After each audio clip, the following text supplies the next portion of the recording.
bâtirez-vous une maison afin que j'y habite?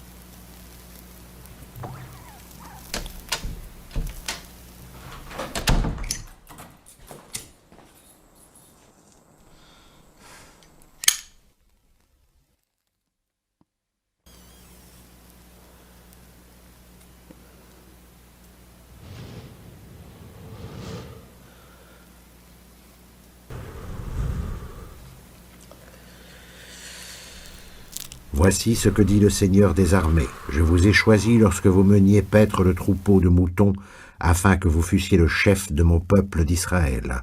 Partout où vous avez été, je ne vous ai point abandonné. J'ai exterminé tous vos ennemis devant vous. J'ai rendu votre nom aussi illustre que celui des grands de la terre. Et je vous donnerai la paix avec tous vos ennemis.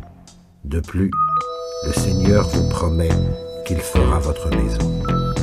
Lorsque vos jours seront accomplis et que vous vous serez endormis avec vos pères, je mettrai sur votre trône, après vous, votre fils qui sortira de vous, et j'affermirai son siège. Ce sera lui qui bâtira une maison à mon nom, et je rendrai le trône de son royaume inébranlable à jamais. Je serai son père, et il sera mon fils. Et s'il commet quelque chose d'injuste, je le châtierai de la verge dont on châtie les hommes, et je le punirai des plaies dont on punit les enfants des hommes.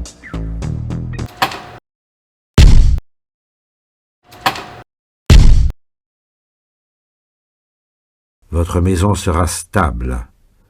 Vous verrez votre royaume subsister éternellement, et votre trône s'affirmera pour jamais. Demeura à Jérusalem. J'ai lavé mes pieds. Le roi envoya donc savoir qui elle était. Une bandelette d'écarlate, votre parler est agréable. Vos joues sont comme une moitié de pomme de grenade, sans ce qui est caché au-dedans, qui est bâti en forteresse.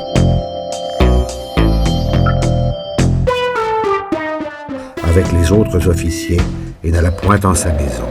David, en ayant été averti, dit à Uri, « D'où vient que, revenant d'un voyage, vous n'êtes pas allé chez vous ?» Uri répondit à L'arche de Dieu, Israël et Juda demeurent sous des tentes, et Joab, mon seigneur, et les serviteurs de mon seigneur couchent sur la terre. Et moi cependant j'irai en ma maison manger et boire, et dormir avec ma femme. Je jure par la vie et par le salut de mon roi. David dit à Uri, « Demeurez ici encore aujourd'hui, et je vous renverrai demain. » David le fit venir pour manger et pour boire à sa table, et il l'enivra. Mais, s'en étant retourné au soir, il dormit dans son lit avec les officiers du roi et n'alla point chez lui. David envoya à Joab, par Uri même, une lettre, écrite en ces termes.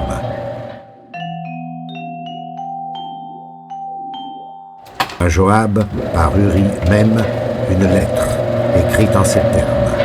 Mettez Uri à la tête d'un bataillon à l'endroit où le combat sera le plus rude, et faites en sorte qu'il soit abandonné et qu'il y périsse.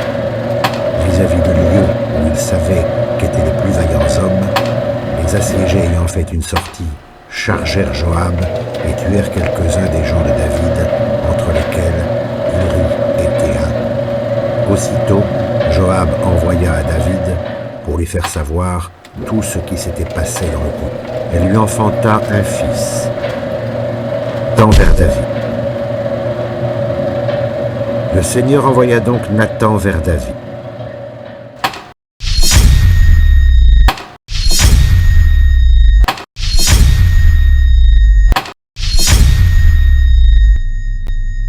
Et Nathan étant venu le trouver, lui dit, « Il y avait 2 hommes dans une ville. » Le Seigneur envoya donc Nathan vers David.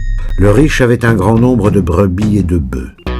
Le pauvre n'avait rien du tout qu'une petite brebis qu'il avait achetée et avait nourrie, qui avait cru parmi ses enfants, et il la chérissait comme sa fille.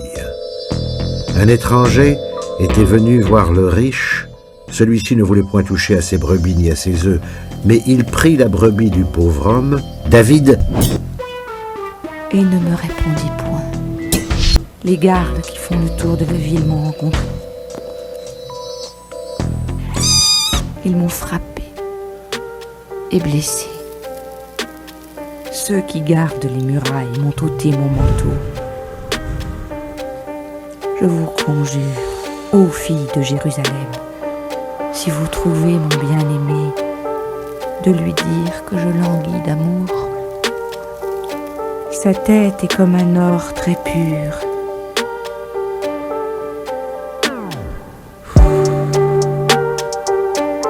Ses cheveux comme les jeunes rameaux des palmiers, et ils sont noirs comme un corbeau. Ses yeux sont comme les colombes qu'on voit sur l'eau des ruisseaux, qui ont été comme lavées dans du lait et qui se tiennent le long d'un grand courant d'eau. Ses mains sont comme si elles étaient d'or et faites autour, et elles sont pleines d'hyacinthes. Sa poitrine est comme d'un ivoire enrichi de saphir. Ses jambes sont comme des colonnes de marbre posées sur des bases d'or. Sa figure est comme celle du mont Liban, et il se distingue entre les autres, comme les cèdres parmi tous les arbres. Le son de sa voix a une admirable douceur, et enfin, il est tout aimable.